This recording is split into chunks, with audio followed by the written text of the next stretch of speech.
Hi friends, welcome to Sainwood. നിലവിലുള്ള മലയാള താരങ്ങളിലെ ഏറ്റവും കൂടുതൽ ഫാൻസ് ഉള്ളതും അതുപോലെ തന്നെ ബോക്സ് ഓഫീസ് പവറും ഈ വർഷമെല്ലാം നമുക്ക് കാണിച്ചു തന്ന നടനാണ് പൃഥ്വിരാജ്. പൃഥ്വിരാജ് ഇപ്പോൾ ബോക്സ് ഓഫീസിൽ തിളങ്ങിക്കൊണ്ടിരിക്കുന്ന ഒരു നടനും കൂടിയാണ്.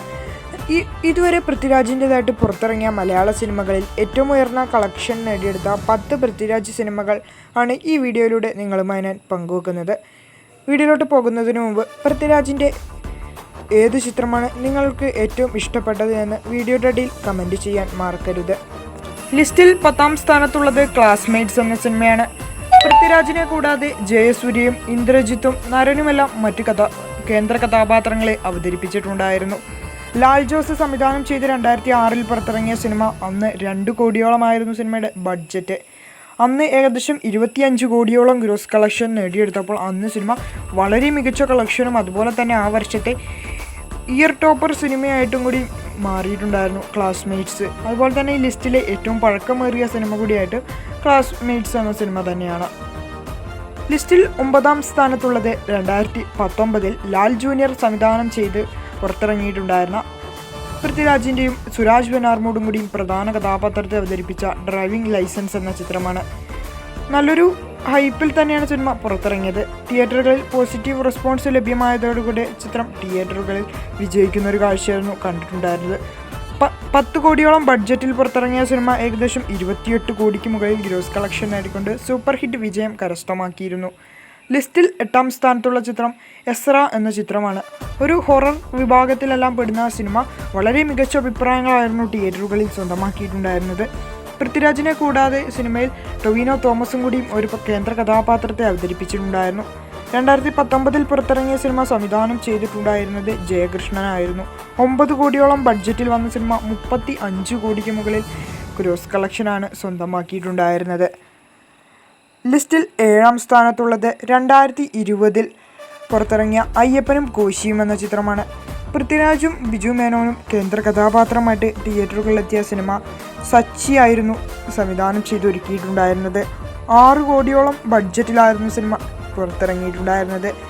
അന്ന് സിനിമ ഏകദേശം 35 കോടി 60 ലക്ഷത്തോളമായിരുന്നു ഫൈനൽ കളക്ഷനായിട്ട് സ്വന്തമാക്കിയിട്ട്. ഈ ഒരു സിനിമ തിയേറ്ററുകളിലെത്തിയ സമയത്തായിരുന്നു കൊറോണയെല്ലാം ആരംഭിച്ചിട്ടുണ്ടായിരുന്നത്. അതുകൊണ്ടാണ് സിനിമയ്ക്ക് കളക്ഷൻ 35 കോടിക്ക് മുകളിൽ പോകാവുന്നത്. അല്ല എന്നുണ്ടെങ്കിൽ 50 കോടിയെല്ലാം നിസ്സാരമായി ചിത്രം നേടിയേനെ. ലിസ്റ്റിൽ 6ാം സ്ഥാനത്തുള്ള ചിത്രം അമർ അക്ബർ അന്തോണി എന്ന ചിത്രമാണ്.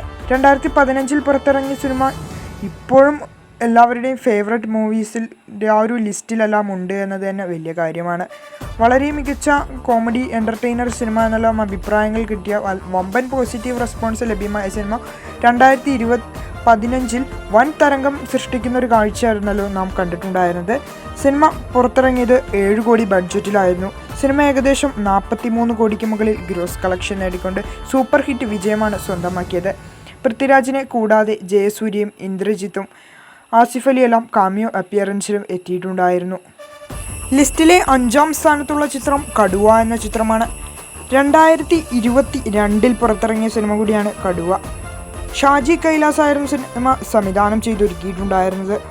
അന്ന് സിനിമ 20 കോടിയോളം ബഡ്ജറ്റിലായിരുന്നു പുറത്തിറങ്ങിയിട്ടുണ്ടായിരുന്നത്. നല്ലൊരു ഹൈപ്പിൽ തന്നെയായിരുന്നു ചിത്രം തിയേറ്ററുകളിലെത്തിയത്.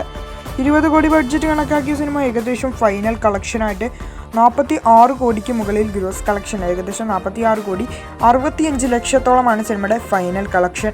ബോക്സ് ഓഫീസിൽ സിനിമ സൂപ്പർ ഹിറ്റ് വിജയമായിരുന്നു സ്വന്തമാക്കിയത്. അതുപോലെ തന്നെ ചിത്രത്തിലെ ഗാനങ്ങളെല്ലാം വളരെ മികച്ചൊരു അഭിപ്രായവും ട്രെൻഡിങ്ങിലെല്ലാം ഇടം പിടിച്ചിട്ടുമുണ്ടായിരുന്നു. ലിസ്റ്റിൽ 4ാം സ്ഥാനത്തുള്ള ചിത്രം ജനഗണമന എന്ന ചിത്രമാണ്. ഡിജോ ജോസ് ആൻ്റണി ആയിരുന്നു ചിത്രം സംവിധാനം ചെയ്തൊരുക്കിയിട്ടുണ്ടായിരുന്നത്. 2022 തന്നെയാണ് ചിത്രം പുറത്തിറങ്ങിയിട്ടുണ്ടായിരുന്നതും. സിനിമയ്ക്കും 22 കോടിയോളം രൂപയാണ് ബഡ്ജറ്റായിട്ട് കണക്കാക്കപ്പെട്ടിട്ടുണ്ടായിരുന്നത്. സിനിമ അന്ന് CBI 5 എന്ന ചിത്രത്തിൻ്റെയൊക്കെ ഒപ്പം ഫ്ലാഷ് റിലീസായിട്ടായിരുന്നു എത്തപ്പെട്ടിട്ടുണ്ടായിരുന്നത്.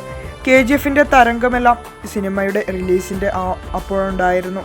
എന്നിട്ട് പോലും 50 കോടിയോളം ഗ്രോസ് കളക്ഷൻ, കൃത്യമായിട്ടുള്ള കളക്ഷൻ നോക്കുകയാണെങ്കിൽ 50 കോടി 50 ലക്ഷമൊക്കെ ഗ്രോസ് കളക്ഷൻ നേടിക്കൊണ്ട് പൃഥ്വിരാജിൻ്റെ രണ്ടാമത്തെ 50 കോടി സിനിമ കൂടിയായിട്ട് ജനഗണമന അന്ന് 2022 മാറുന്നൊരു കാഴ്ചയായിരുന്നു നാം കണ്ടിട്ടുണ്ടായിരുന്നത്.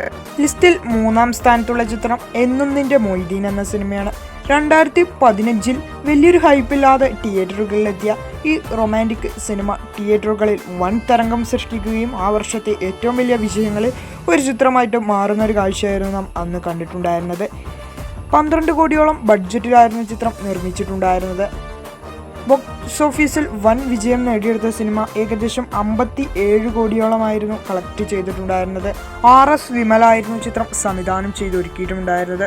എന്തായാലും പൃഥ്വിരാജിൻ്റെ ആദ്യ 50 കോടി സിനിമ കൂടിയായിരുന്നു എന്നും നിന്റെ മൊയ്തീൻ എന്ന ചിത്രം. ലിസ്റ്റിൽ 2ാം സ്ഥാനത്തുള്ള ചിത്രം അത് ഗുരുവായൂർ അമ്പലനടയിൽ എന്ന ചിത്രമാണ്. ഈ വർഷം കഴിഞ്ഞ മാസം തിയേറ്ററുകളിലെത്തിയ സിനിമ കൂടിയാണ് ഗുരുവായൂർ അമ്പലനടയിൽ. പൃഥ്വിരാജിനെ കൂടാതെ സിനിമയിൽ ബേസിൽ ജോസഫും കേന്ദ്ര കഥാപാത്രമായിട്ട് എത്തപ്പെടുന്നുണ്ട്. അതുപോലെ തന്നെ നിഖില വിമലും അനശ്വര രാജനും എല്ലാം പ്രധാന വേഷങ്ങളിലെത്തിയ സിനിമ ബോക്സ് ഓഫീസിൽ വൻ വിജയം നേടിയെടുത്തുകൊണ്ട് വമ്പൻ കോമഡി എൻ്റർടൈനർ എന്നീ അഭിപ്രായങ്ങളെല്ലാം നേടിയെടുത്തുകൊണ്ട് ബോക്സ് ഓഫീസിൽ കത്തിക്കയറുകയും വിപിൻ ദാസ് ചിത്രം 20 കോടി ബഡ്ജറ്റിൽ വന്ന് 90 കോടിക്ക് മുകളിൽ കളക്ഷൻ നേടിയെടുത്തുകൊണ്ട് ബോക്സ് ഓഫീസിൽ ബ്ലോക്ക് ബസ്റ്റർ വിജയം നേടിയെടുക്കുന്നതുമാണ് നാം കണ്ടത്.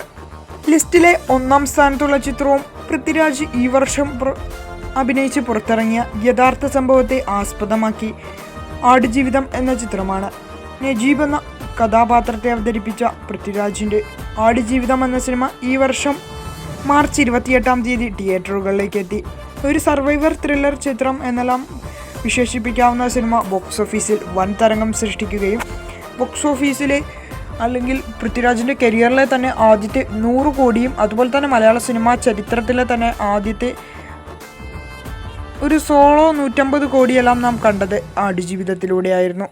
83 കോടി ബഡ്ജറ്റിൽ മലയാള സിനിമയുടെ ഏറ്റവും ഉയർന്ന ബഡ്ജറ്റ് തുകയിൽ എല്ലാം തിയേറ്ററുകളിലെത്തിയ സിനിമ തിയേറ്ററുകളിൽ വിജയിക്കുമോ എന്ന് വരെ നാം ഉറ്റുനോക്കിയപ്പോൾ 158 കോടിക്ക് മുകളിൽ കളക്ഷൻ നേടിയെടുത്തുകൊണ്ട് ബോക്സ് ഓഫീസിൽ ഒരു വിജയമായി തീരുന്നൊരു കാഴ്ചയായിരുന്നു കണ്ടത്. ഇനി നിങ്ങളുടെ അഭിപ്രായത്തിൽ ഈ ലിസ്റ്റിൽ ഏത് പൃഥ്വിരാജ് സിനിമ ഇടം പിടിക്കുമെന്നാണ് നിങ്ങൾ ഉറ്റുനോക്കുന്നത്? വീഡിയോയുടെ അടിയിൽ കമൻ്റായിട്ട് രേഖപ്പെടുത്തുക. വീഡിയോയെക്കുറിച്ചുള്ള നിങ്ങളുടെ അഭിപ്രായം കമൻറ്റ് ചെയ്യുക. വീഡിയോ ലൈക്ക് ചെയ്യുക. ചാനൽ സബ്സ്ക്രൈബ് ചെയ്യുക. Thank you for watching my video.